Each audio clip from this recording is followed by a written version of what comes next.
que Dieu fait dans notre vie. C'est pareil, c'est comme si quelqu'un vient déjà de s'aimer, tu as s'aimé, après tu ouvres encore, tu commences à regarder comment est-ce que les choses se passent sous la terre. Nous-mêmes, nous compliquons des choses par manque tout simplement de confiance. La confiance ne trompe pas, c'est dans la confiance qu'on a la force. C'est la confiance à Dieu dans la force. Cette sœur lui a parlé en partie, mais il fallait que cette sœur puisse lui dire la totalité. Que non, non seulement j'avais eu l'enfant, mais j'avais eu l'enfant, et cette affaire j'avais eu.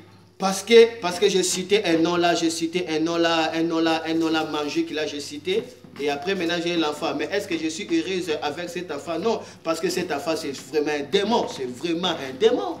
Vraiment un démon, c'est un enfant qui est déjà né démon, qui est né déjà sorcier. Mais il fallait qu'elle puisse aussi dire l'autre partie là. Elle n'a pas dit, elle dit seulement j'avais l'enfant, mais des conséquences, des causes, des conséquences, elle n'a pas dit ça. C'est la confiance à Dieu qui va vous donner la force, qui va vous capaciter, qui va vous rendre la capacité. Comme Sarah, son corps était déjà nécré au cadavre, mais confiant à Dieu, elle fut rendue capable. La confiance à Dieu te rendra capable de réaliser ce que tu désires. C'est important. Ici, nous remarquons que Israël s'est confié à ses propres intelligences, ses propres plans, d'aller chercher les secours en Égypte. Mais Dieu va dire, oui, l'aide de l'Égypte, c'est du vent. Elle ne vaut rien. C'est pourquoi je dis, de ce pays, il bouge beaucoup, mais il ne fait rien. Il bouge beaucoup, mais il ne fait rien. Pourquoi? Parce que l'aide de l'Égypte, c'est du vent. Elle ne vaut rien. Elle ne vaut rien. Et Dieu dit encore, les Égyptiens ne donneront aucune aide, ni aucun avantage.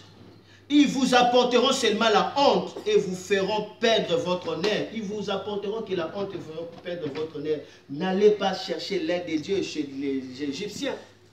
Des gens qui n'ont pas Dieu. Des gens qui croient à l'idolâtrie. Des occultistes. Des francs-maçons. Pourquoi vous allez chercher votre aide là-bas? Là-bas, vous serez que dessus. Vous allez perdre aussi votre honneur. Lorsque vous courez vers l'Égypte. Il y a certaines personnes, lorsque les choses ne marchent pas, ils commencent à se fâcher contre tout le monde. Ils se fâchent même contre Dieu. Il veut prouver Dieu. Maintenant, ils commencent à aller de tous les côtés. L'important, c'est seulement de trouver ce qu'ils cherchent. Et d'autres peuvent même vendre leur âme au diable. Par ça.